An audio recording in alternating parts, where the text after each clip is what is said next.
Hello, everybody, and welcome to the Tuesday edition of Video Clips, which is brought to you by Wellness Forum Health, the Wellness Forum Institute, and Make Americans Free Again. A couple of announcements. Virtual yoga series starts tomorrow. This is the series that saved my life when I was in a terrible accident years ago. I'm super enthusiastic about practicing it myself and teaching it to others. So if you'd like to join my virtual series, which includes even a private class, send me an email. I'll send you details. There's still time to enroll. And then the other thing, mark your calendar for May 2nd, 3rd, and 4th, which is our annual Food Over Medicine weekend retreat. It's virtual.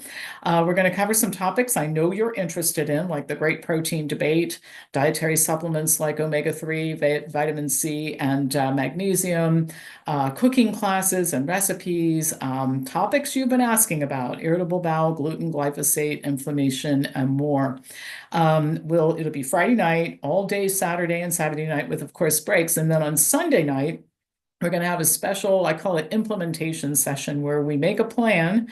We're going to walk you through making a plan so that you do something about what you learn. And I think that's just as important as all the stuff that you learn during the weekend. While we're on the topic of the Food Over Medicine retreat, I've been talking about membership a lot these days, and we're continuing to offer this very special deal. It's not going to go on forever because we can't afford it for it to go on forever, but you either enroll as a member or upgrade your membership, and we'll give you a gift certificate for the amount of dues you're paying that you can use toward, for example, the Food Over Medicine retreat, which is pretty wonderful, right? And other programs that we offer. So why am I so geeked up about membership and promoting membership right now? Well, we're serious in marching toward creating a better healthcare system based on our informed principles, which is affordable and works for consumers and providers.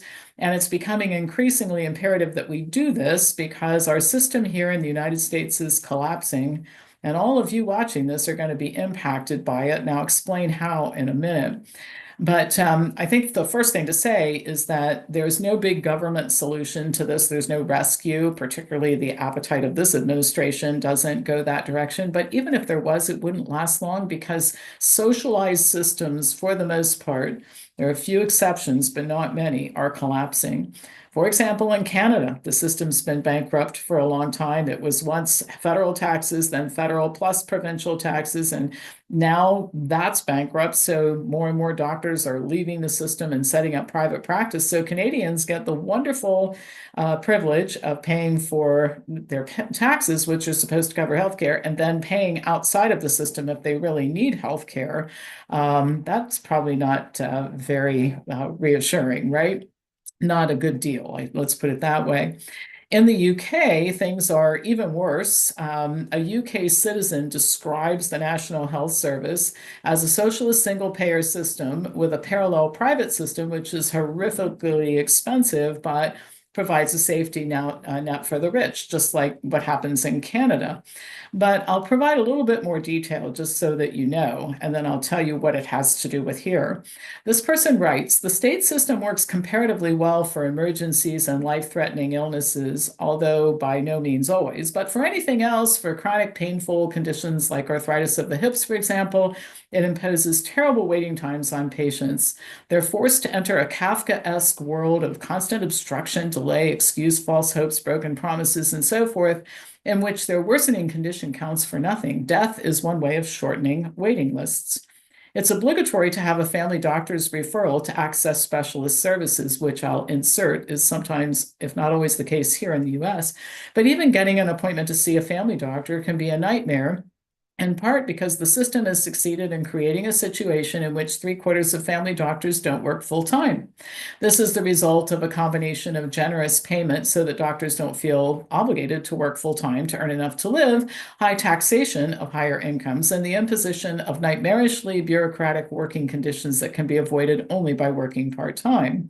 The result is general frustration in the population that the supposed and frequently vaunted right to health care has been transmuted into the extreme difficulty or near impossibility of consulting the type of doctor you need unless you're able and prepared to pay. And to pay high taxes and then have to pay again for what the taxes are supposed to fund is surely grounds for dissatisfaction. I would agree with that. Well, here's what this has to do with you. Our system is not unlike this. People have been misled to think that healthcare is a free market in the United States. It's not. First, we're careening toward a socialized system in the US just by virtue of how many people rely on government. As of November of last year, almost 72 million adults were enrolled in Medicaid, and over 7 million were enrolled in the Children's Health Insurance Program, or CHIP. And that enrollment has been increasing every single year. In 2023, the government spent 880 billion on Medicaid, and the cost of CHIP was 177 billion.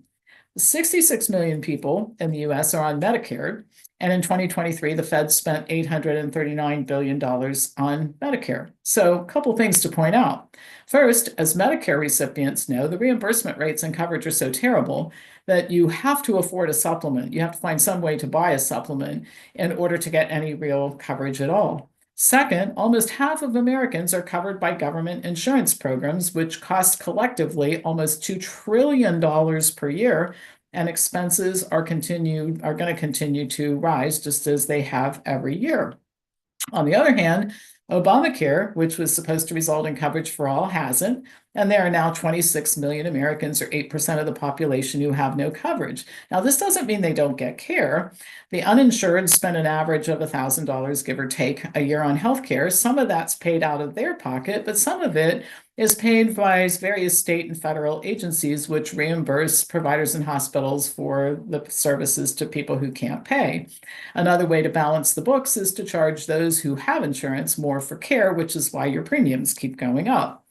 A recent Epoch Times documentary addressed the consequences of this arrangement, which is that small hospitals are closing because there aren't enough privately insured people to cover the losses from the uninsured, the underinsured, and the government insured, which is, by the way, a form of underinsurance. Many small towns and rural areas have no local hospital, and sometimes it's a 45-minute drive to the local closest emergency room, which means that if you're having a heart attack, you may not get there in time to save your life, and you would have been saved if you were taken to a hospital close by, but there isn't one now. So what does this all have to do with you? Well, I'll start by saying there's a tendency for people to think about things only when the consequences are right in front of them. And I'll give you a couple of examples. One example is vaccine mandates with no medical or religious exemptions for school children in New York and California. If you live in Indiana, you might think, well, this has nothing to do with me, until it does. It's 2021 all of a sudden, and your employer has told you you must get a COVID shot or you're fired. You see, that situation in New York and California you thought didn't matter? It did, because it paved the way for more mandates that affect other people like you. Here's another one. Some of you might be thinking, well, I have a great job with great insurance, I'm good. Or I bought the supplemental plans for Medicare, I have good coverage. Hopefully you never have a serious disease like cancer, but many of our very well-insured cancer members find out that the treatments covered by their insurance or Medicare don't extend lifespan, and they have to pay out of pocket for the treatments that do, and these sometimes cost tens of thousands of dollars. And by the way, the same is often true of employer plans. They're well-intentioned, but don't cover care that you really want and that might save your life. And employer-sponsored health plans are not guaranteed forever like they used to be either. The expense keeps increasing, deductibles and copays continue to increase, and employer plans are already starting to refuse to cover things like GLP-1 inhibitors. Well, in that case, you say, well, that's good. These are deadly drugs. They don't improve healthcare, and they don't provide long-term benefit, or health rather, and they don't provide long-term benefit for anyone. But the point here is that your employer can change health plans at any time. And with or without that modification, you may not have access to the care that you want and need. So right now you don't have a problem, but you could. See, all the stuff that's going on can affect you. It doesn't affect you until it does. And then if you haven't done something about it, you can't do something about it. You come up with the money. I've seen people mortgage their houses in order to get the money for cancer treatment and so on.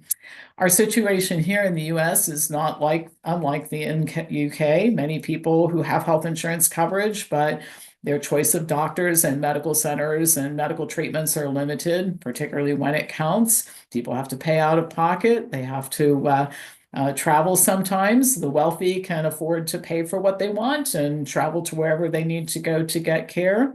But if you think it's on track to get better, it's not, I'm sorry to say. So, what am I saying you ought to do in response to all of this? First, acknowledge that it all has to do with all of us, and then get proactive. Proactive before there's a crisis. So, the first way you get proactive is to stay healthy if you are, which will allow you to stay out of or limit your exposure to our current collapsing system. Eat well, exercise, drink water, sleep like a baby, and keep your psychological state healthy and sound. If you're not healthy, stop deluding yourself into thinking you are or postponing doing something about it. The 40 extra pounds or the 140 extra pounds that you're carrying are not going to disappear, if only, right? If you're spending a fortune on supplements while you're still overweight and tired and can't walk a mile in 20 minutes, change this now before something serious goes wrong. Membership to Wellness Forum, in my opinion, prejudiced as it is the best way to tackle it. And our basic membership's only $99, and we'll give you credit for that amount toward other programs like our Food Over Medicine retreat, as I mentioned earlier. For those of you who are concerned about your future in healthcare, join our team too. Let us bring you into our fold and show you how to have fun helping people to enjoy real health. There's also room for people who aren't yet in the healthcare business. We own a school and we can train you. So send me an email and let's talk. Our plan when we reach critical mass in numbers is to start a cost-sharing plan based on informed principles. I hope you're all going to be part of it. But it starts by getting proactive for you and joining us now.